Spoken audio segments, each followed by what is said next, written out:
You know that feeling, right? When it just seems like everything's conspiring against you. Oh, yeah. The train's delayed, your internet conks out mid-call, maybe you spill coffee down your like you're just constantly paddling upstream. Happens to us all. Well, today, we're going to dive into an idea that might just offer a different way to handle all that daily friction. It's about acceptance. And the source material we've been digging into, it offers a really, well, a surprisingly nuanced take on acceptance. Mhm. It's definitely not about just throwing your hands up in defeat. No, not at all. Something much more empowering, really. Something that can genuinely shift how you experience those everyday bumps and maybe lead to a bit more calm. Exactly. So, our goal in this deep dive is to unpack what this source says true acceptance really is, and maybe understand why our minds often fight against it. Yeah, and maybe even find some practical ways we can start, cultivating it. Right. It's not about becoming a doormat, but finding a stronger, more centered way to move through life. Okay, so let's start with this idea of control, because the source makes a really interesting point here. That maybe we're not quite as in charge as we like to think. Uh-huh. It's actually quite a reality check when you look at it. The text gives some really grounding examples. Like what? Well, just think about walking across a room. You just assume You the bet. floor will hold you, right? You don't consciously manage that. True. Or your breathing. It just happens. Your heart beats, all these incredibly complex things inside your body, cell division. It's all running on autopilot, completely beyond your direct command. Yeah, it's kind of humbling when you really stop and think about it, isn't it? Definitely. And it uses the example of pregnancy, too, this incredible, mostly autonomous process of building a whole new human. Right. It just highlights how little we're actually directing. So it makes you wonder, when you strip it all back, how much of what happens around us are we really in the driver's seat for? And that really poses a question for you listening, doesn't it? If you pause and actually consider your day, how much are you truly controlling? The source suggests it's probably a much smaller slice than our busy minds usually tell us. Okay. So if we accept that our grip on the external world isn't maybe as tight as we imagine, what then? The source brings in this really fascinating distinction. It talks about the personal mind versus the impersonal mind. Yes, this is pretty central. The personal mind, as it's described, is um, like a collection of echoes from our past. The text calls them samskaras. Samskaras. Okay. Think of them as unprocessed experiences that have sort of gotten lodged inside us, like emotional imprints, maybe, or leftover energy, things that weren't fully digested and released at the time. Ah, okay. So they're not just memories we can recall, they're stuck feelings or patterns. Exactly, and these accumulate, forming this personal mind. And this mind becomes the source of all our likes and dislikes, our wants, our beliefs, our fears, our hopes. And it sounds like it can get pretty noisy in there. Very much so.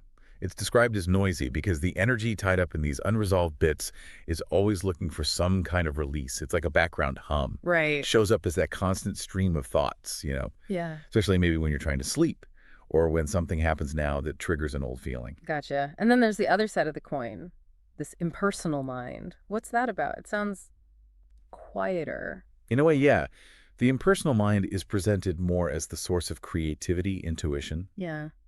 maybe the driving force behind big human achievements, Yeah. art, innovation, that kind of thing. Okay. But the interesting idea here is that the potential of this impersonal mind can often get, well, clouded or limited by all the static from the personal mind, those unresolved issues we hold on to.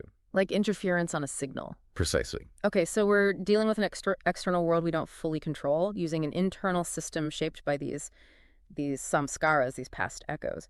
So how do we actually experience the world then, according to this? Well, this is where it gets really interesting. Because while we don't dictate the events outside us, we absolutely shape our experience of those events through our internal filters. Filters. Like how the source gives a great example.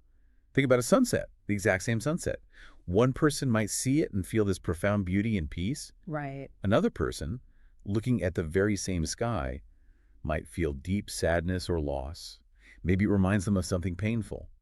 It all depends on their unique personal history, their associations. So our personal story, built from these past experiences, creates the lens we see everything through. And the text calls these lenses veils, right? Built from things we've clung to or pushed away. Exactly. And these veils don't just color how we see, like landscapes or events. They hugely influence how we interpret other people too, their actions, their intentions. Okay, so how I see someone else isn't just about them. It's filtered through my stuff. Heavily filtered, yeah. And the text makes this really insightful point. Yeah. If someone feels drawn to you, it might be less about some fixed you-ness and more about how you resonate with their internal landscape. Yeah. Their own past, their own needs. Hmm. And that perception could change in an instant based on a single interaction. And likewise, how others feel about us says more about their internal world than it does about who we fundamentally are. Wow, okay. That connects a lot of dots about how the past shapes the present. But the source also talks about that feeling. That feeling that something's missing, that kind of background hum of lack a lot of us feel. Yes, and it offers this really profound perspective on that. It suggests that actually, at our core, we are inherently whole, They complete. are, but it doesn't always feel like that. Right, the feeling of lack, that emptiness or insecurity. The source says it arises when we block our own internal energy through storing these unprocessed experiences, these samskaras, So the blockages create needs. sort of artificial psychological needs, yeah. The key insight is that chasing external things to fill that internal emptiness. It's often just a symptom of those blockages. True fulfillment isn't about getting more, it's about clearing the path for the wholeness that's already there. It uses that analogy with physical needs, doesn't it? Like if you don't drink, you feel thirsty. If you don't eat, you feel hungry. Exactly. And it suggests the same thing happens internally.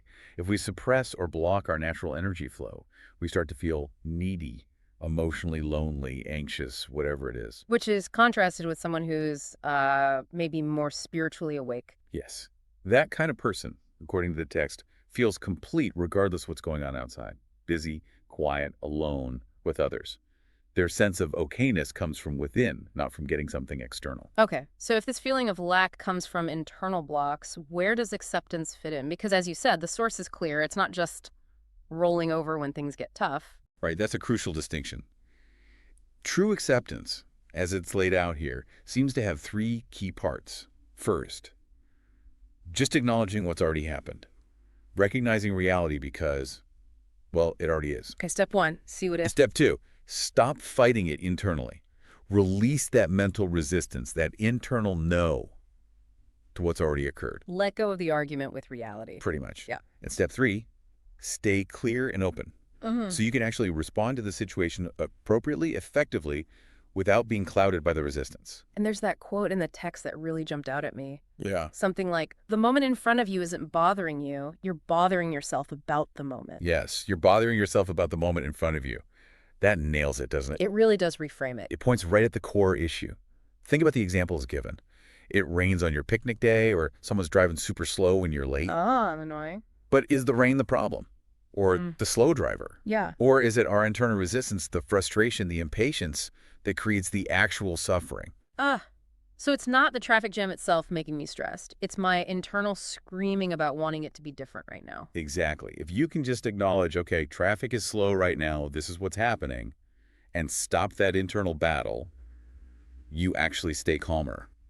Maybe you can use the time better, or at least just feel less agitated. So the choice is resist and suffer, or accept and stay open to deal with it. That's the fork in the road the text presents, yes. Resist, and you create more tension, more suffering. Accept, acknowledge reality, and you free yourself up to process it and act with more clarity. Okay, that makes conceptual sense. But how do we actually do that? How do we start cultivating this acceptance in real life? Does the source give any practical steps? It does, thankfully. It suggests a path forward that involves a few key shifts. First, it's about beginning to work on releasing those internal blockages, the samskaras, that fuel that sense of incompleteness. Okay, dealing with the old stuff. And second, it's about consciously practicing how we handle everyday things without defaulting to resistance. The advice is to start small, Like what? like the weather not being what you wanted. A minor inconvenience, like your wifey dropping for a minute. A tiny frustration. Think of it like mental reps at the gym. Building that acceptance muscle on the little things first. Exactly. And it also really emphasizes allowing difficult emotions to actually surface and pass through us, instead of the usual instinct to suppress them or push them away. Which is hard. We don't like feeling uncomfortable. Of course not. But the source argues that burying them just creates more internal friction.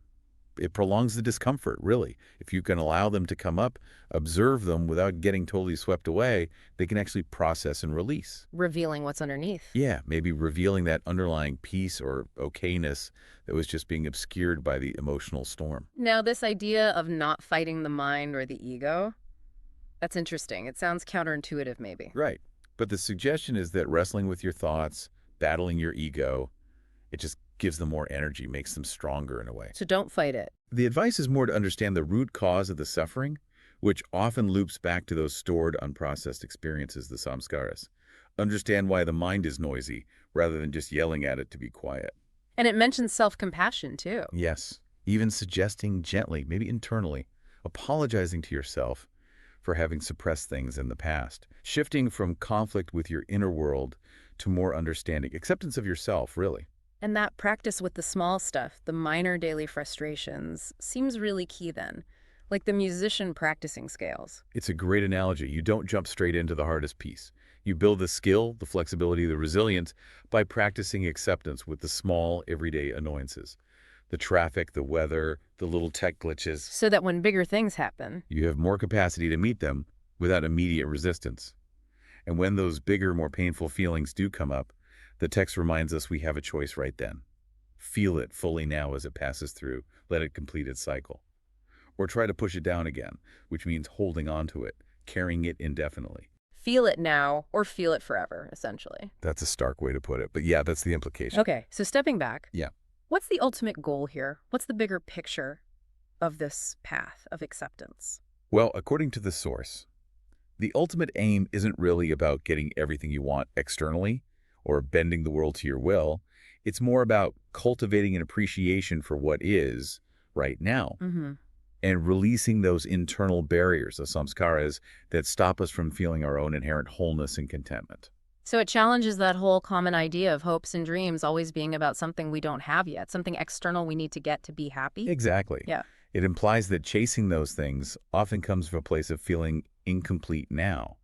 But the text asks, what if you already felt completely whole, totally fulfilled from within? What would hopes and dreams mean then? Right. It's a really provocative question. Sure. Would that restless striving still be there? It boils down to this fundamental choice presented in the text. Dedicate your life to endlessly seeking external fixes and validation, or dedicated to removing the internal obstacles that are currently blocking your natural state of well-being and joy. And it ends with that beautiful quote, "Yesterday I was clever, so I was trying to change the world." Today I'm wise, so I'm changing myself. Yeah. That really sums up the shift in perspective, doesn't it? It really does. So the core message, the big takeaway from this deep dive, seems to be that real inner peace.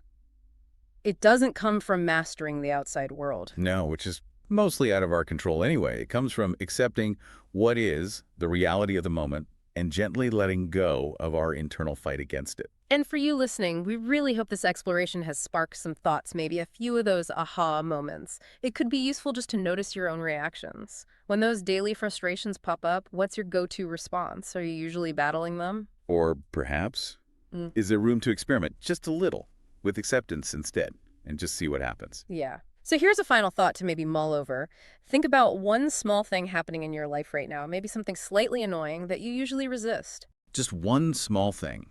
What might it feel like to consciously choose to just accept it, to stop the internal argument for a moment? What difference might that make, even just internally? Just observe. It's definitely food for thought. Absolutely. This deep dive is really just scratching the surface, of course. There's a lot to unpack here, and just contemplating these ideas further might lead to some really significant personal insights.